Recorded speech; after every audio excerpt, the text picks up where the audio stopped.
Nanti kalau kamu jadi orang tua, saya mau nanya dulu, kalau kamu jadi orang tua, pengen mana? Punya anak yang pinter, ya, tapi kurang soleh.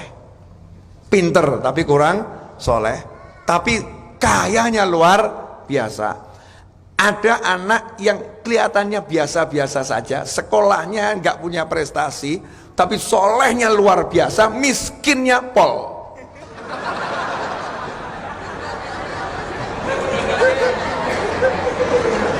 Ayo, pilih mana?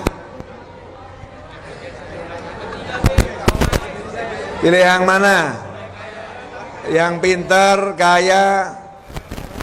Ngeyel itu namanya. Maksa.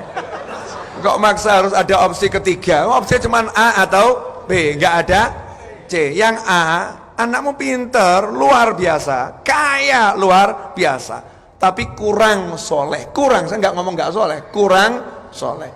B, biasa-biasa saja, nggak punya prestasi, miskin pol. Jadi tingkat kemelaratan paling melarat. Tapi ada tapinya, solehnya luar biasa. Pilih yang mana? Ya kan, itu. Ini masih buat opsi ketiga ini. Soleh, jadi nggak berani nyebut miskinnya, nggak berani. Kenapa saya ngomong begini? Karena akhir zaman ini banyak orang takut miskin. Sehingga ketika punya anak tuh dijejelin anaknya, anak sekolah yang pintar ya anak ya, biar nanti kamu udah jadi sarjana cari duit gampang. Betul ya? Padahal sekarang banyak sarjana cari duit susah, akhirnya sarjana cari pekerjaan yang gampang. Paham maksud saya enggak? Enggak usah disarahkan ya. Ya, gelar sarjana, cari kerjaan susah, akhirnya cari pekerjaan yang gampang. Yang penting halal. Jadi ujung-ujungnya sekarang bukan cari gelar sarjana biar cari duit gampang, tapi punya keahlian biar kerjanya gampang. Betul begitu kan? Makanya kalau ada orang tua masih menjejalkan di kepala anaknya, kamu sekolah yang tinggi biar cari kerja yang bagus, cari duit gampang, itu nggak islami banget. Nggak islami banget. Seharusnya gimana? Nah, sekolah yang tinggi cari ilmu yang banyak, betul. Cari ilmu yang banyak. Duit kamu nggak usah mikir. Bapak ibumu udah kerja ini sampai tua cari duit. Jadi aku nggak pengen kamu nak ya cari duit lagi. Biar bapak ibu yang cari duit. Nanti pensiunnya bapak buat kamu. Kamu cari ilmu yang banyak. Jadi orang yang soleh. Itu baru bapak beneran. Itu baru ibu beneran. Bapak ibu yang nggak beres. Yang nggak beres. Nah, kamu itu harus belajar cari duit. Jangan cuma menghabiskan duitnya bapak dan ibu. Kamu harus merasakan lelahnya bapak ibu, capeknya. Kamu harus merasakan capeknya bapak ibu. Padahal bapak ibunya mau mati ini. Nanti kalau udah mati warisannya juga buat siapa? Buat anak.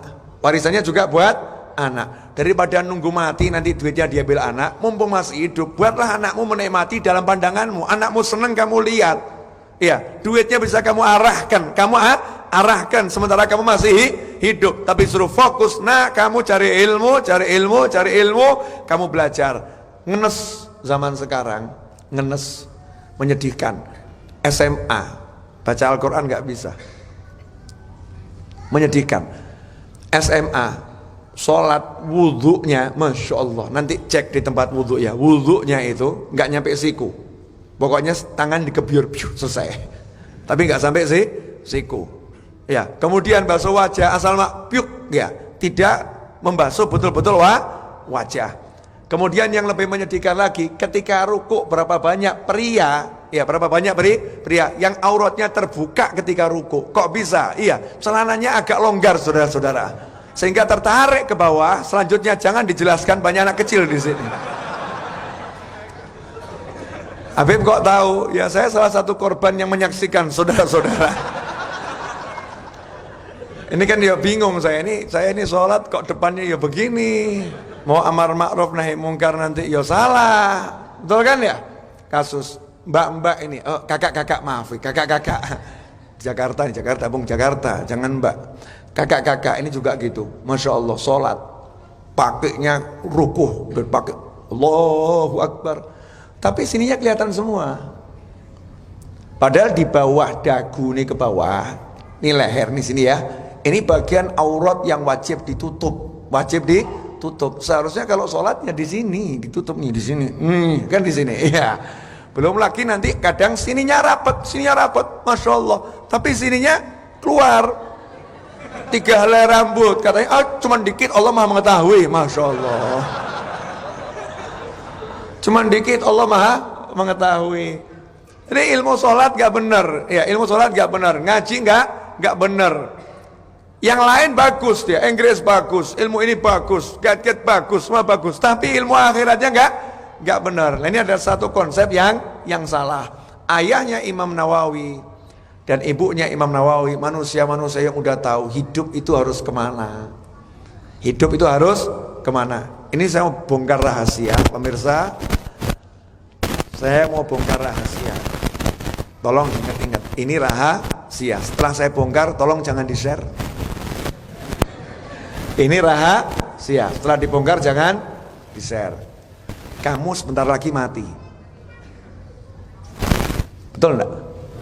Sebentar lagi mati. Ya kan, untuk kata sebentar itu mau 2 tahun ya sebentar, 10 tahun juga sebentar, 50 tahun juga sebentar. Kenapa? Karena kullu atin qarib. Semua yang pasti datang itu dekat. Misal gini ya, saya akan beri kamu uang 200 triliun, tapi kamu tunggu ya 5 tahun. Buat dia 5 tahun itu nggak lama kok. 200 triliun udah pasti cair. Oh dekat. Kullu atin qarib. Semua yang pasti datang itu dekat. Makanya kalau ada ancaman yang pasti, ya itu pasti dianggap ancaman itu dekat.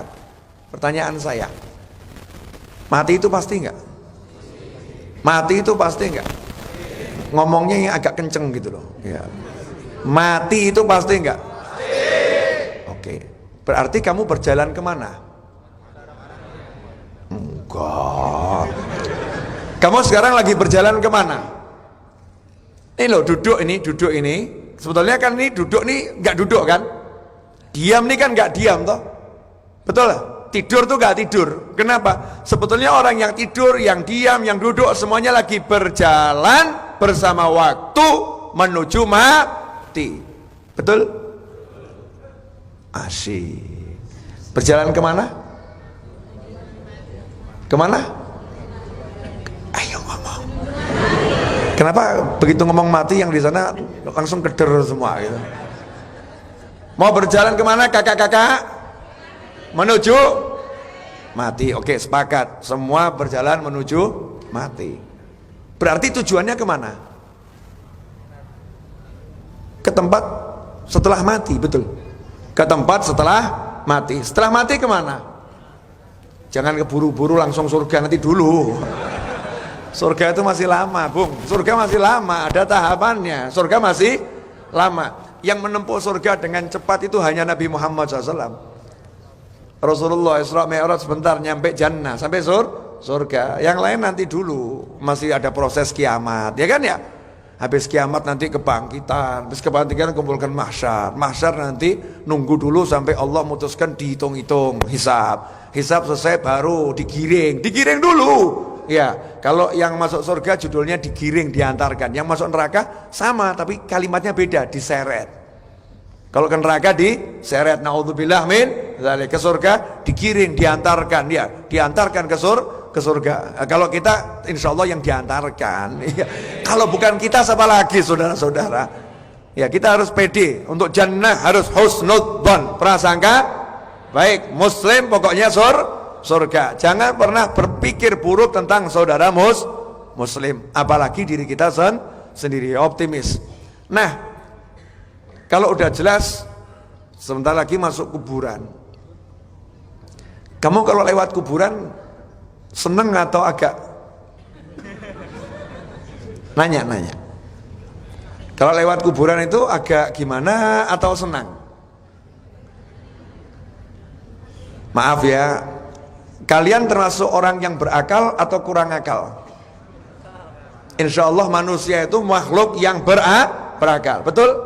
Yang kurang akal kan kambing ya, kucing gitu. Tapi kalau manusia makhluk yang berakal. Yuk malam ini nggak usah banyak-banyak, kita pakai akal kita sedikit saja. Sedikit saja, nggak usah banyak-banyak. Kalau misalnya begini, saya punya perumahan yang sangat gede, perumahan yang sangat mewah. Terus Anda semua nanti akan tinggal di perumahan saya. Akan tinggal di perumahan saya. Kalau Anda masuk ke perumahan saya, mestinya seneng atau nggak seneng? Terus ngomong sama orang gimana? Nanti saya tinggal di sini. Kalau punya handphone langsung gimana? Selfie. Ya. Sebentar lagi aku akan kesini kawan. Jepret. Betul? Ya. Kawan, bentar lagi aku akan tinggal di sini. Jepret. Ya. Ini loh rumahku nanti. Jepret. Kalau ke kuburan udah gitu belum? Kalau ke kuburan udah gitu belum?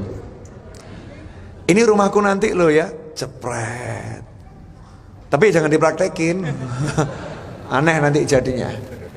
Maksud saya yuk kita sadar, kita nanti rumahnya di kuburan rumahnya. Ukuran fisiknya ya cuma 2x1. Ukuran fisiknya itu. Tapi kan bukan itu. Itu kan tempat meletakkan jasad. Di balik itu ada alam yang luar biasa. Gambarannya begini loh. Handphone saya ini kan kecil ya. Handphonenya kecil. Tapi begitu saya masukkan alamat, ya, masukkan alamat channel di YouTube, Masya Allah, langsung masuk YouTube, masuk alam yang gede. Masuk alam yang gede. Betul ya? Masuk alam yang gede. Jadi kalau kita udah masuk titik, masuk ada alam yang gede, alam yang luar biasa. Kalau udah tahu nanti kita masuk kubur, ada alam yang gedenya luar biasa, berarti tempat sementara ini kita duduk, tempat kita tidur, tempat kita bergerak, sebetulnya ini tempat ini perlu kita, ya kita begitukan atau kita lebih mikir yang di sana? Seharusnya mikir yang mana? Yang di sana kan? Mikir rumah kita itu. Apa yang bisa kita bawa ke sana dari sini? Betul? Dari sini dibawa ke sana apa itu? Nah kalau udah pola pikirnya begitu, di sini apa yang bisa saya bawa ke sana, hidupmu pasti tenang dan bahagia. Pasti, nggak mungkin tidak. Apa yang aku bisa bawa ke sana dari sini, hidupmu model apapun pasti bahagia. Nggak mungkin nggak bahagia. Pasti. Kenapa? Karena untuk bawa ke sana itu nggak butuh jadi orang kaya. Untuk bawa ke sana itu nggak butuh jadi orang yang luar biasa di mata masyarakat. Untuk bawa ke sana itu cukup duduk saja nyampe ke sana. Karena semua modal yang diperlukan ada di 7 anggota tubuh. 7 anggota tubuh. Contoh mulut. Nih, ini mulut saya lagi saya bawa untuk ke sono nih. Dengan ngajar, ya ngajar. Sekarang Anda punya telinga. Ini telinganya lagi dibawa untuk ke sana ini. Ini loh sebetulnya cukup itu, nggak butuh yang lain. Tapi masalahnya kita punya mata, kita punya telinga, punya tangan dan lain sebagainya, itu digerakkan oleh hati. Digerakkan oleh hati, bukan oleh kepala, otak bukan, salah ya. Yang gerakkan adalah hati.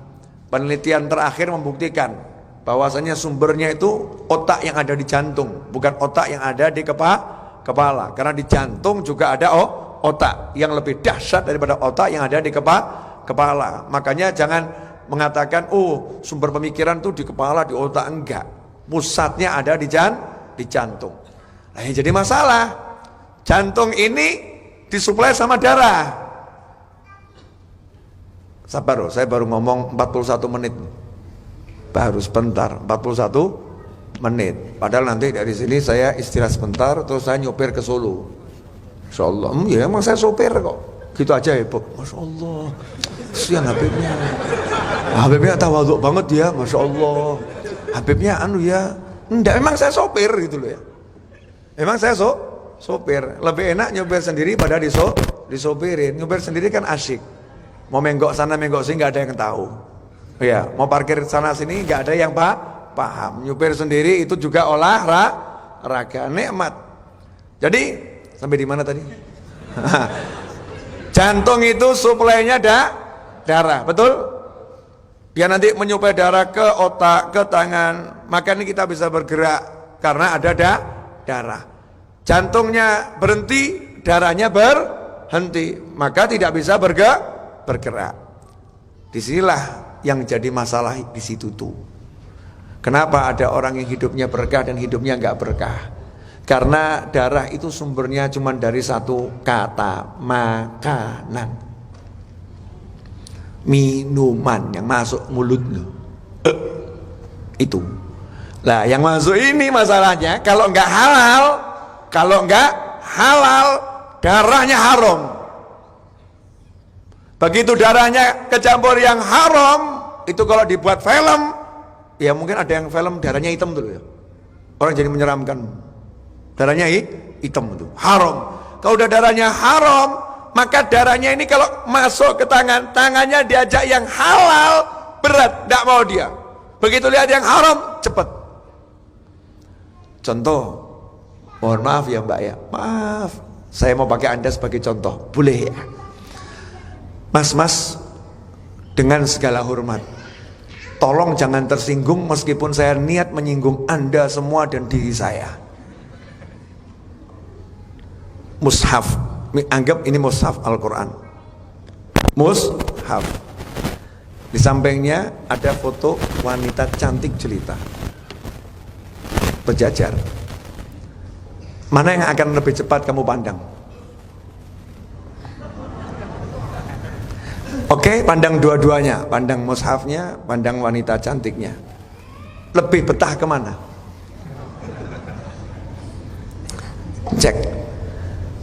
Mata yang udah kemasukan darah-darah yang haram, diajak lihat Al-Quran, itu ya lihat, tapi langsung beralih.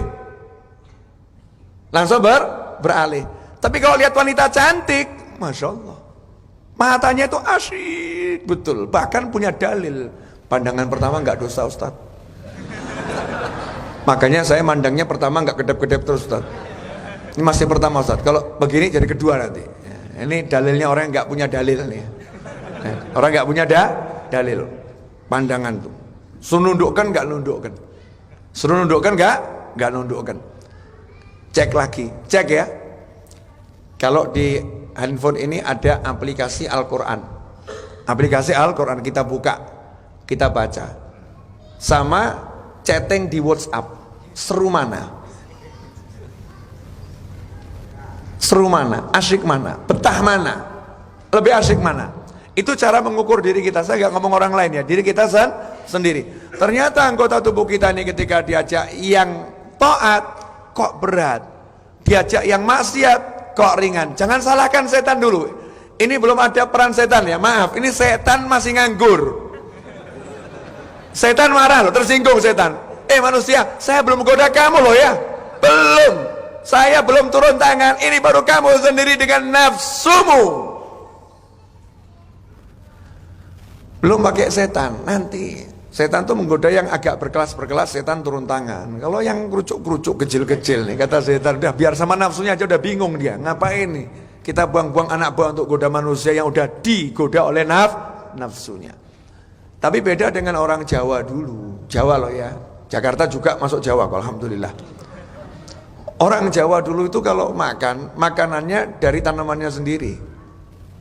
Dan makannya nggak banyak, makanya orang Jawa dulu panjang umur, sehat-sehat, seger-seger, ya kan ya, seger-seger. Karena makannya cuma sedikit dan makannya halal, makannya halal, sehingga badannya kuat-kuat. Sementara kita cek, kita satu hari makan bukan 3 kali loh, hoax itu satu hari makan 3 kali, berkali-kali makan. Cuman kan bentuknya mungkin makan buah, makan ini, makan itu, berkali-kali makan. Tapi tesnya Ramadan, jangan gak usah jauh-jauh. Ramadan kan sudah bulan khusus untuk ibadah, betul? Bulan khusus untuk ibadah. Kita kalau Ramadan itu masjid lebih banyak orang yang sholat atau orang yang tidur? Siang loh, gak bahas malam. Siang, orang masuk masjid itu yang lebih banyak aktivitas sholatnya atau aktivitas tidurnya? Ya awalnya sholat zuhur. Awalnya baca Al-Quran selembar 2 lembar. Lanjutannya apa? Tidur. Terus dalilnya naumus shaim ibadah. Tidurnya orang puasa ibadah. Ini penyalahgunaan dalil ini. Jelas salah. Itu dalilnya buat sahabat yang kalau puasa nggak pernah tidur.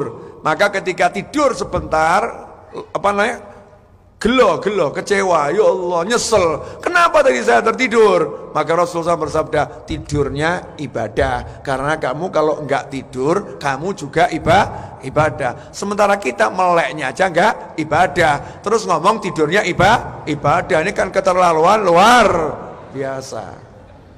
Oke, kembali dulu. Jadi tangan kita, kaki kita, tubuh kita susah diajak taat. Bukan nggak mau loh ya, susah, berat, butuh perjuangan. Tapi kalau diajak maksiat gampang. Kenapa? Yang masuk ini loh, yang masuk nggak kita jaga. Beda dengan Imam Nawawi rahimahullah. Imam Nawawi sampai meninggal dunia tidak pernah makan roti kecuali buatan ayah dan ibunya sendiri. Dan makannya hanya roti sama sesekali buah. Dan buahnya itu dari uang yang diperoleh dari orang tuanya. Dan belinya buah dari perkebunan yang betul-betul milik pribadi halal gitu. Bukan perkebunan wakaf. Jadi buahnya saja itu dipilih yang betul-betul halal. Roti buatan orang tuanya. Di sini saya kagum sama orang tua Imam Nawawi. Bagaimana sampai anaknya umur 40 tahun lebih masih seminggu sekali, 2 minggu sekali dari Nawa ke Damaskus ngirimkan roti. Nina roti makan, Nina roti makan, Nina roti makan, stok roti. Karena ayahnya sudah berpikir jangan sampai anakku kemasukan barang yang haram. Jangan sampai anakku kemasukan barang yang haram. Makanya keberkahan ayah dan ibunya ini luar biasa. Tidak boleh. Nah sementara kadang kita jadi orang tua yang penting hidup, Beb, anak saya, Beb, halal haram nggak penting lah sekarang, zaman sekarang nih mana sih yang halal, Beb? Masya Allah, nggak mikir nih halal atau haram. Ya Maimun Zubair rahimahullah, Mbah Mun. Ini ada satu rahasia tentang Mbah Mun yang banyak orang nggak tahu. Ya mudah-mudahan keluarga Mbah Mun ridho saya cerita ini, karena ini penting untuk didengar orang lain. Ya, didengar orang lain. Mbah Maimun Zubair itu ada keluarganya di Jakarta, ada. Ya, keluarganya di Jakarta ada. Tapi kok dilihat sama teman saya berkunjung ke rumahnya itu kok cerdas-cerdas, pinter-pinter gitu ya. Dan wajahnya soleh. Diteliti apa rahasianya ini. Padahal hidup di Jakarta ini untuk anak-anak zaman now ya, zaman now tidak terkontaminasi itu kan ya agak susah. Karena memang glamornya ibu kota. Tapi kok bisa soleh-soleh, pintar-pintar, baik-baik, sama orang tua santun-santun, sopan-sopan, ya ngaji, ya cerdas di sekolahan, dicek. Ternyata Mbah Mun ngasih pesan, kalau kamu kerja sebagai pegawai negeri, jangan pernah gajimu jadi makanan. Jangan pernah gajimu jadi makanan. Gaji diterima, tapi tidak dibuat makan untuk kepentingan yang lain. Dan jangan terima dari A sampai B, dari manapun untuk makan sehari-harimu. Untuk makan sehari-harimu, beras itu jangan beli dari A sampai Z, jangan beli. Tapi untuk makan sehari-harimu, untuk istrimu, anakmu, ya. Bahkan kalau kamu punya cucu-cucumu, berasnya langsung saya kirim dari Rembang sana. Jadi beras itu dikirim dari sawahnya Mbah Maimun Zubair sendiri. Yang mana kalau nanam ya diwiriti, ya didikiri ya. Ya, jadi berasnya ini jelas beras yang betul-betul halal. Keluargamu harus makan beras ini. Karena makanan yang masuk ini murni halal, ya jadinya orang-orang yang luar biasa. Lah sementara kita masuk toko, masuk warung, masuk restoran, gak peduli halal atau haram. Karena kita gak peduli surga atau neraka. Kullu lahmin nabata minal haram fannaru aula bih. Semua daging yang tumbuh dari haram, dia layak tinggalnya di neraka, bukan di surga. Naudzubillah min dzalik. Ya mudah-mudahan kita semua masuk surga, amin. Maksud saya ngomong begini nih buat saya sendiri. Jangan kamu kira saya nggak ngeri. Ini saya ngeri.com karena saya kan sering jajan ya. Saya ahli kuliner, namanya juga sopir. Kalau lapar ya belok keluar tol cari makan gitu kan ya. Ini Tapi saya punya SOP. Saya nggak sop-sop ya. Saya nggak malu bertanya, saya nggak peduli. Istri saya juga pernah malu ketika saya ajak makan, karena saya kok nanya ngeri.com. Saya kok nanya beneran, Mas, pakai yang haram enggak? Enggak Pak, ini di sini halal semua. Yakin halal semua? Halal Pak. Terus itu bumbunya kira-kira pakai arah enggak? Saya sebutkan nama gitu ya. Oh kalau itu pakai Pak. Kamu bilang tadi halal semua ya. Tapi itu arah itu najis, itu nggak boleh itu dipakai untuk bumbu. Saya nggak mau nyebutkan namanya ya, nama bumbunya. Bumbu yang dipakai untuk masak itu kadang banyak mengandung arak yang haram untuk dikonsumsi umat Islam. Tapi kita nggak mau nanya. Dan yang di dapur nggak menjelaskan, tidak menjelaskan. Sehingga nggak sadar makanan kita makanan haram. Saya didik anak-anak saya tidak boleh beli makanan kecuali ada label halalnya. Jadi anak saya kalau masuk toko tuh nomor satu dia tuh ada halalnya enggak ada halalnya enggak diambil. Harus ada halalnya. Pengen enggak ada halalnya, ada kamu cari yang ada halalnya. Enggak ada halalnya, no.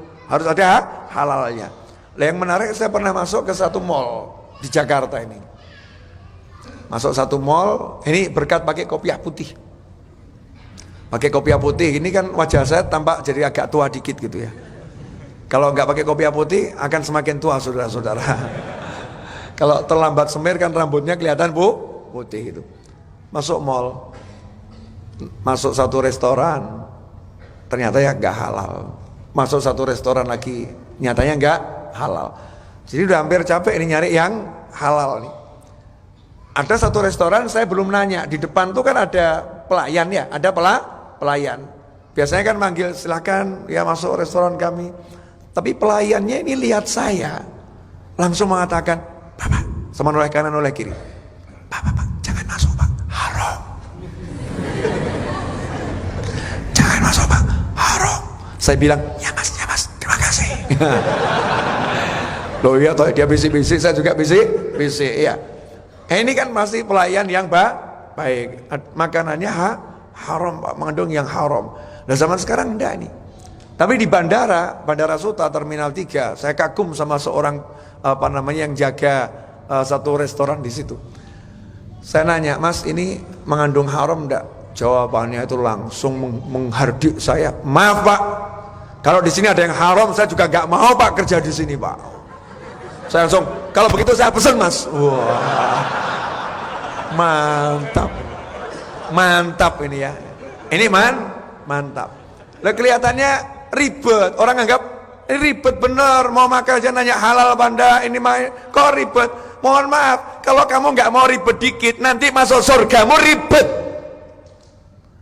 Kalau nggak mau ribet sedikit, masuk surgamu ribet. Lebih baik ribet sedikit, tapi setelah itu nggak ribet lagi.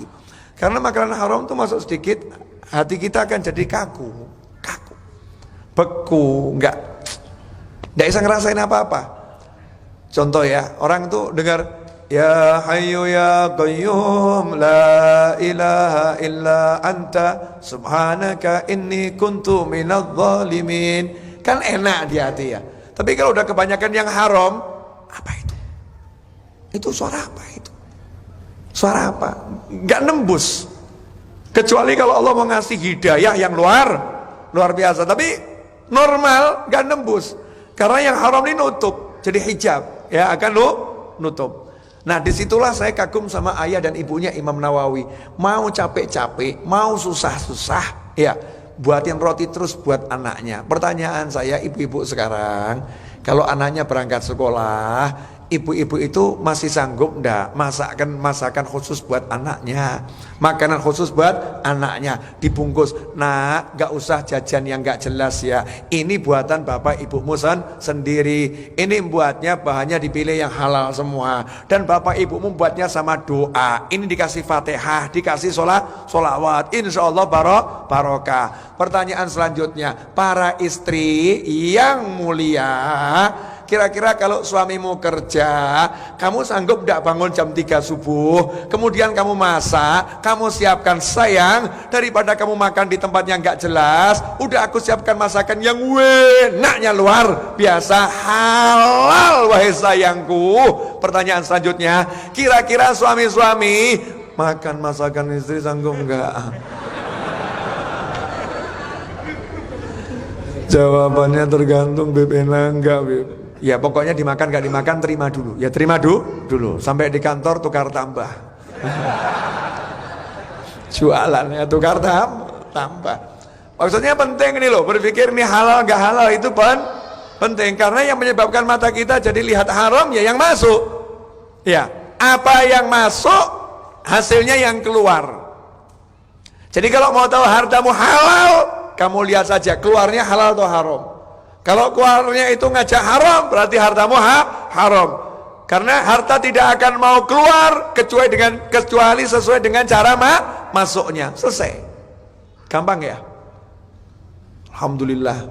Berarti ini halal semua ini. Nyatanya mau masuk masjid. Kalau tidak masuk masjid kan, kalau masuk masjid kan berarti tubuhnya ini isinya banyak halal. Alhamdulillah, walaupun kita kecampur-campur dikit gitu kan ya, sehingga sholatnya kurang khusyuk, baca Al-Quran kurang khusyuk, kecampur-campur dikit. Ternyata kan campuran halalnya lebih kuat. Ada satu cerita, ini saya belum bedah buku belum. Saya udah ada yang di hati batin, kapan nih dibahas kitabnya kapan? Saya jangan dibatin gitu, terasa saudara-saudara. Ya terasa saudara-saudara. Udah nanti masalah batin ini urusan kesempatan berikutnya kalau ada kesempatan insyaallah ya. Yang penting kan saya udah kenal sama remaja masjidnya kan. Masjidnya gede, waktu kan banyak ya. Kan belum mau mati duluan atau enggak dong? Saya udah buat ikatan perjanjian sama semua teman-teman saya. Saya doakan semua panjang umur insyaallah, amin. Ya dan tapi saya minta satu persyaratan, tolong Anda nanti mati duluan, saya baru nyusul belakangan. Karena murid yang baik itu murid yang survei lokasi dulu, baru nanti gurunya suruh nyusul. Semua udah bagus, oke. Guru Ustadz, tempat udah layak, tim penyambut sudah ada, silakan Ustadz datang. Tapi murid yang kurang ajar mengatakan pada gurunya, tolong Ustadz survei lokasi dulu. Nah, kalau kira-kira nanti udah Ustadz siapkan semuanya, kami baru datang. Ini murid yang gedor laluan. Panjang umur semua fitwatillah insyaallah, amin. Sampai di mana tadi? Pas 1 jam. Coba lagi ya. Sinyalnya di sini hilang datang. Pas 1 jam saya udah ceramah. Terasa enggak? Ini manusia semua apa? Udah mulai kesurupan. Orang teriak-teriak 1 jam. Ya. Memang enggak terasa, tinggal duduk mendengarkan. Nah yang teriak-teriak ini kan ya mulai terasa, mau minum ya gak enak gitu kan ya. Dari tadi cari alasan gimana caranya ngambil ya. Karena jelas tampak perbedaan di antara kita. Saya jadi gak enak, udah nanti aja kalau udah selesai saya pengen minum. Sabar. Saya ngomong sama gelasnya sabar. Padahal saya yang lagi bersabar nih. Boleh dilanjut? Sampai mana tadi?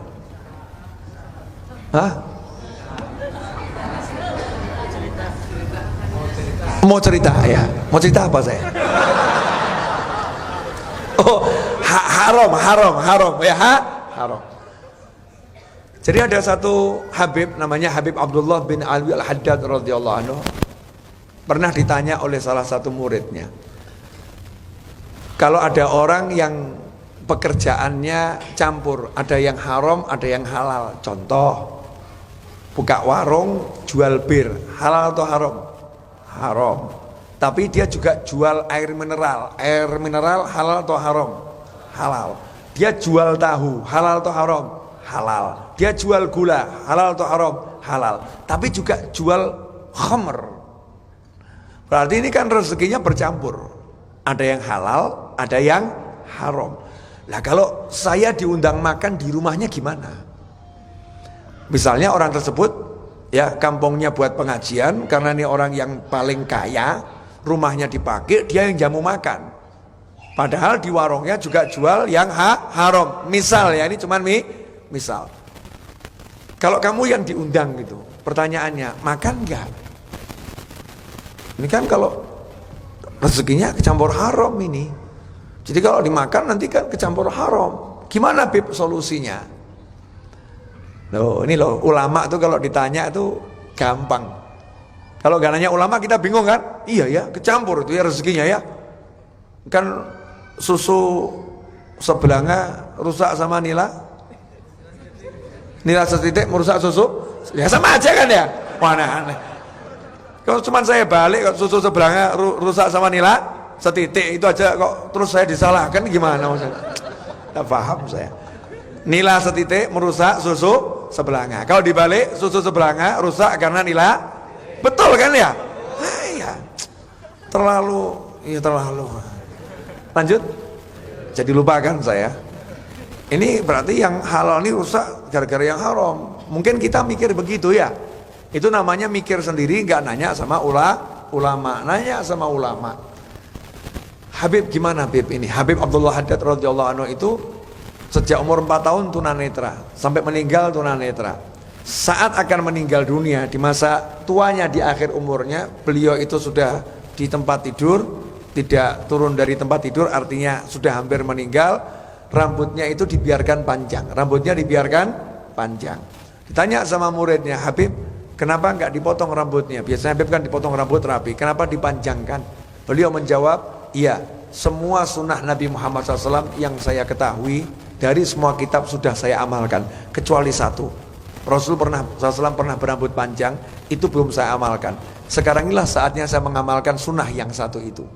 Ditanya lagi, Beb kenapa ngamalinnya sekarang? Iya, karena dulu di zaman Nabi yang rambut panjang ciri-ciri ulama, tapi zaman sekarang rambut panjang ciri-ciri preman. Jadi nanti kalau saya ini nyontok ke rambut panjang, khawatirnya nanti jadi menyerupai preman. Tapi tahun 2020 alhamdulillah rambut panjang bukan ciri preman, juga bukan ciri pria beriman. Artinya ada preman rambut panjang, ada orang beriman rambut panjang. Artinya kamu rambut panjang, niat sunnah Nabi oke-oke saja. Paham kan ya? Tapi kalau dalam satu kondisi nanti ada simbol kejahatan itu dengan rambut panjang, maka tidak seyogyanya kita berambut panjang di masa itu, di tempat itu ya. Di masa itu, di tempat itu, karena ada sunnah Nabi yang lain, yaitu berambut pendek. Artinya berbedalah dengan ahli maksiat. Jangan menyerupai ahli maksiat. Itu namanya ilmu cita rasa. Bukan harus, ya bukan harus. Tapi tingkat kemuliaan. Kalau sekarang rambut panjang banyak, kiai rambut panjang, habib rambut panjang, banyak kan ya? Ya, ustadz rambut panjang juga sekarang banyak. Penyanyi rambut panjang juga banyak. Artinya bukan ciri khas kelompok tertentu. Tapi di masa Abdul Haddad ini ciri khas kelompok tertentu dalam kemaksiatan. Makanya beliau terakhir itu, bayangkan mau meninggal dunia semua sunnah Nabi Muhammad SAW sudah diamalkan. Waktu TK sholat sunnahnya tiap hari 200 rakaat. TK ini sholat sunnahnya tiap hari 200 rakaat. Masih plus tiap hari itu jalan-jalan dari satu masjid ke masjid yang lain. Saya yakin Anda belum pernah di Jakarta jalan-jalan dari satu masjid ke masjid yang lain dari pagi sampai malam. Nawaitunya cuma pengen tahiyatul masjid. Masuk masjid Allahu Akbar 2 rakaat, pindah ke masjid yang lain Allahu Akbar 2 rakaat, pindah ke masjid yang lain Allahu Akbar 2, belum. Tapi kalau kuliner dari satu warung ke warung yang lain, insyaallah hatam saudara-saudara. Betul ya? Insyaallah udah hatam. Itu soto yang di sana, soto Betawi, oh sudah. Yang di sana, oh sudah. Sate di sana, sudah. Setiap disebutkan warung kuliner Jakarta, khatam. Tapi kalau masjid, yang mana ya? Kelihatannya sih pernah lewat. Ya. Kelihatannya pernah lewat. Nggak hatam kita. Habib Abdul Haddad, masjid di kotanya itu 360 masjid. 360 masjid. Tiap hari masjidnya itu disowani, sholat sunnah 2 rakaat. Sholat sunnah tahiyatul masjid. Artinya secara zahir ibadahnya luar biasa, ilmunya juga luar biasa. Ditanya, ini kalau ada orang yang kerjaannya campur antara halal dan haram, bagaimana sikap kita kalau diundang makan?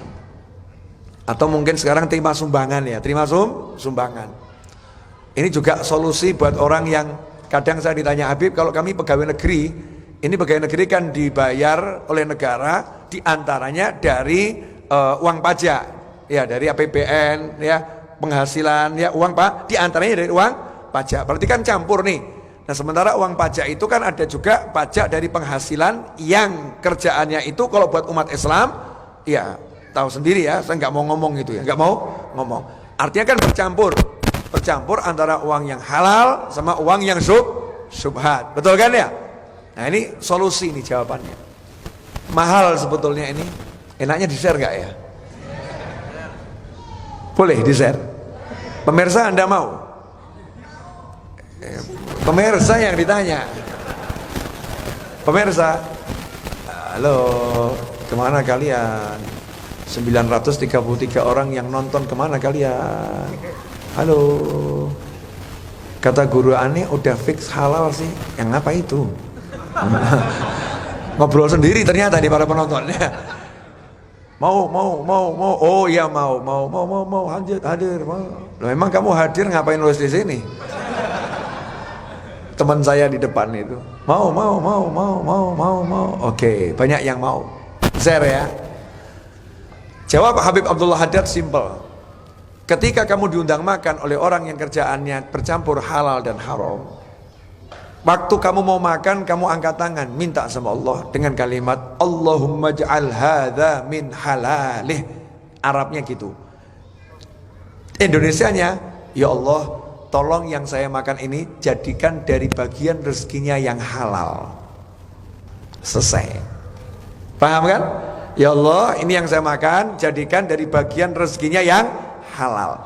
Jadi kalau kamu pegawai negeri waktu terima gaji, ya Allah, jadikan gajiku ini dari sumber yang halal.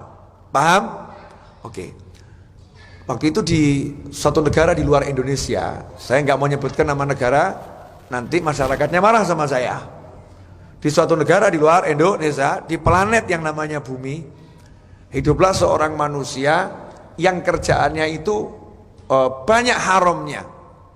Ini kisah nyata ya, banyak haramnya. Kebetulan di kota diadakan pengajian, dan yang datang banyak para habib.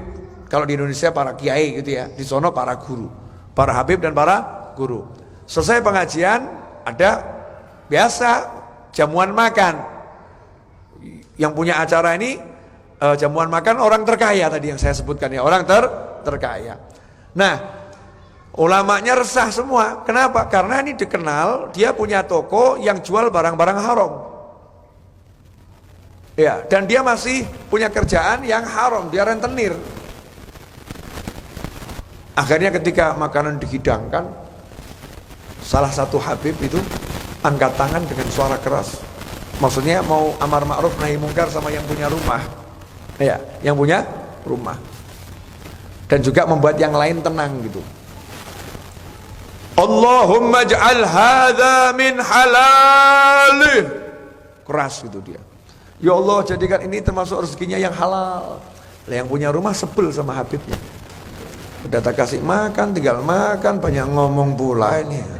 Sebel. Akhirnya teriak. Demi Allah, Beb, haram semua, Beb. Mau makan enggak mau keluar gitu ya. Ya, demi Allah, Beb, ini haram semua, Beb. Kalau kamu mau makan, nggak mau keluar, nggak usah makan. Udah. Saya ngomong cerita begini, maksudnya ada manusia model begitu. Nah, kalau kamu mau praktek, tolong jangan teriak-teriak seperti itu, paham ya? Teriak-teriak seperti itu, walaupun niatnya benar, kadang membangkitkan hawa nafsu orang lain, sehingga orang nggak terima, tapi hawa nafsunya justru muncul. Dakwah itu kalau dari hawa akan menimbulkan hawanya orang lain. Dakwah itu kalau dari emosi akan bangkitkan emosinya orang lain. Tapi kalau dari hati, walaupun kalimatnya nyebelin, orang nggak akan marah. Walaupun kalimatnya tajam, orang nggak akan marah. Nah karena hati kita ini masih ya amburadul, jangan gaya. Oh saya dari hati Habib, saya nggak ada emosi. Enggak. Kita ini masih hatinya butek, letek, elek gitu ya. Makanya ya pakai cara-cara yang santun-santun saja, ya angkat tangan untuk sekitar dekat. Ya Allah, tolong jadikan ini rezekinya yang halal. Udah makanlah, nggak usah ragu-ragu. Solusi atau nggak solusi ini? Untuk akhir zaman solusi atau nggak solusi? Solusi kan? Nah, makanya tiap hari kamu baca doa ini, karena tiap hari rezeki kita nggak jelas. Ya kan? Ya Allah, tolong jadikan rezeki ini halal. Makanya doa untuk makan itu jangan sampai ditinggalkan. Karena doa untuk makan itu udah solusi. Allahumma barik lana fima razaqtana wa qina adzabannar. Ya Allah, tolong rezeki yang udah Engkau rezekikan pada kami ini, tolong jadikan berkah ya Allah. Tolong jadikan berkah dan tolong lindungi kami dari siksa api neraka. Kalau ada haram-haramnya tolong selamatkan, ampuni. Maknanya itu udah lengkap ada. Cuman kita nggak praktek, makan contoh-contoh. Ini loh, bismillahirrahmanirrahim. Alhamdulillah. Akhirnya kesentuh. Maaf sayang, sudah lama kamu nunggu aku. Sabar. Enak bener. Ini beli atau buat sendiri nih? Buat sendiri. Oh beli. Ya. Halal. Wah ini suudzon sama takmir masjid. Masa remaja masjid nyugui Habib minuman haram? Wah, halal. Semua yang disuguhkan buat tamu itu jadi halal. Begitu kaidah dalam Ihya Ulumuddin. Makanya orang-orang dulu kalau kedatangan tamu, semua suguhannya di luar tuh di dalam dikeluarkan semua. Tamunya nggak mungkin makan. Terus ditanya, kenapa kok dikeluarkan semua? Banyak yang haram di dalam. Katanya kalau disuguhkan buat tamu jadinya halal. Kalau ini halal. Yakin halal. Alhamdulillah. Berarti udah baca ya? Udah baca doa. Alhamdulillah. Enak loh. Haus tahu? Alhamdulillah. Kok ya komentar ya, pengen begitu ya. Mas Bambang, Masya Allah, saya mau ngasih jenengan Mas Bambang jauh, jadi saya incipi aja, Anda membayangkan di sana. Makasih. Enak, Masya Allah. Jadi yang halal itu enak. Kalau ada orang bilang yang haram enak, itu hoax, saudara. Yang halal jauh lebih enak. Makanya kamu segera cari yang halal.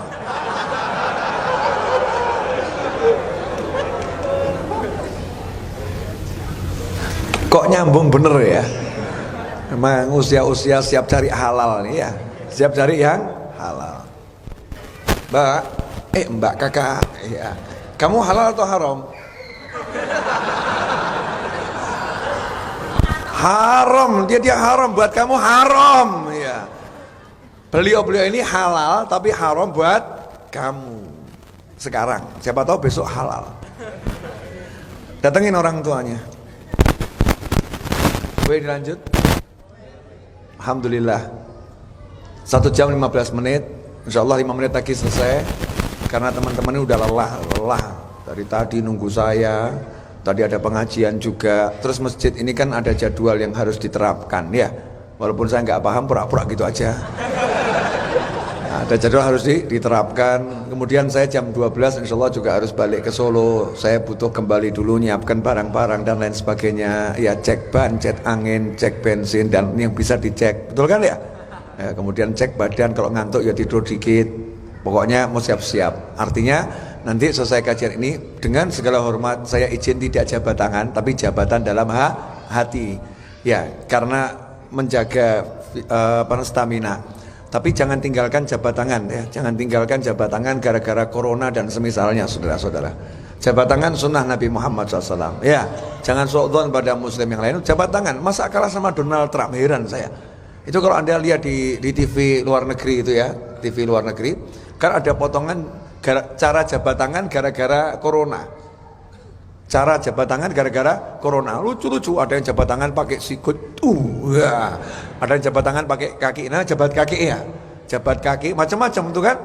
Tapi Donald Trump itu ya, Donald Trump itu jabat tangan tetap masih gagah gitu. Masa kamu muslim yang disunahkan sama Nabi mau jabat tangan lihat orang batuk? Masih gak jelas gitu ya. Udah bismillah jabat tangan. Kecuali kalau kamu capek sama 1000 orang, ya 1000 orang, 2000 orang, yaitu minta izin karena ada tugas tangannya, itu wajar-wajar saja. Ini cara mengelak tingkat tinggi, saudara-saudara. Oke. Jadi solusinya apa tadi? Ya Allah, tolong jadikan rezeki ini rezeki yang halal. Kalau diundang makan orang atau kita kerja, ya Allah tolong jadikan ini yang halal. Karena doa itu luar biasa. Doa itu luar biasa. Ikhwani rahimakumullah, terakhir, walaupun ini bukan akhir insyaallah. Ya insyaallah bukan akhir. Perbanyak sholawat tibbil qulub. Sholawat tibbil qulub. Karena banyak umat Islam yang sedang khawatir, ya, dan banyak orang yang sedang sakit, penyakitnya apapun, dan di belahan dunia sana banyak saudara-saudara sesama manusia apapun agamanya yang sedang sakit. Islam itu kalau untuk ngobati nggak pernah lihat agama. Ya, masih ingat kisahnya yang sahabat ngobatin kepala suku yang jahat dulu, kepala sukunya bakhil, tapi dia nggak bisa jalan karena disengat kala jengking. Sahabat mau ngobatin, bahkan dibacakan Al-Fatihah, ditiupkan dengan Al-Fatihah, sembuh. Al-Fatihah dibacakan untuk non-muslim yang lagi sakit, sembuh. Muslim itu pengen semuanya sehat. Makanya kamu jangan niatkan dengan sholawat hanya untuk dirimu, untuk semua umat manusia biar sehat. Karena bagian dari tugas kita memberi pelayanan pada orang lain yang sakit biar sembuh, ya biar sehat. Baca sholawat tibbil qulub. Saya mengajak semuanya baca tibbil qulub 3 kali. Ya 3 kali saja. Tapi pakai irama yang biasa dipakai oleh ahli sholawat itu ya, ahli sholawat. Biar seger, ya biar seger. Walaupun suara saya jelek, nggak apa-apa. Akan tertutup dengan suara Anda yang sama-sama jelek ini. Karena kalau orang-orang suara jelek itu suaranya jadi bagus. Jelas? Allahumma sholli ala sayyidina Muhammadin tibbil qulubi wa dawaiha wa afiyatil abdani wa shifaiha wa nuril absari wa dhiyaiha wa ala alihi wa sahbihi wa sallim. Allahumma salli ala sayyidina Muhammadin tibbil qulubi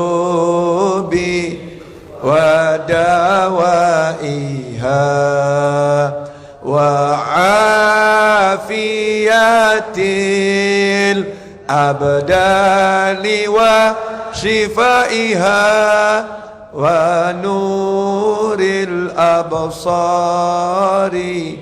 wa dhiyaiha wa ala alihi wa sahbihi wa sallim. Allahumma salli ala sayyidina Muhammadin tibbil qulubi wa dawaiha wa afiyatil abdani wa shifaiha wa nuril absari wa dhiyaiha wa ala alihi wa sahbihi wa sallim. Amin.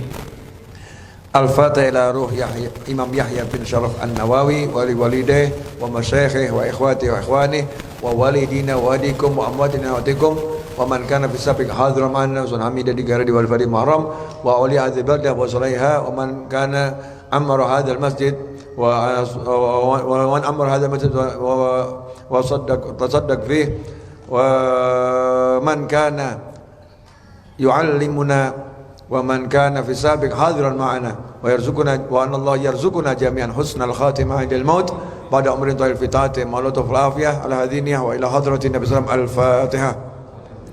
A'udzu billahi minasyaitonir rajim. Bismillahirrahmanirrahim. Alhamdulillahirabbil alamin arrahmanirrahim maliki yaumiddin. Iyyaka na'budu wa iyyaka nasta'in. Ihdinas siratal mustaqim. Siratal ladzina an'amta 'alaihim ghairil maghdubi 'alaihim waladdallin. Amin. Terima kasih, mudah-mudahan berkah manfaat. Yang berminat buku ini bisa dicari di sana. Dan saya minta maaf malam ini saya belum bisa kasih tanda tangan. Ya, belum bisa kasih tanda tangan karena tadi itu saya butuh segera untuk istirahat ya dan persiapan untuk nyober. Benar saya nyober sendiri.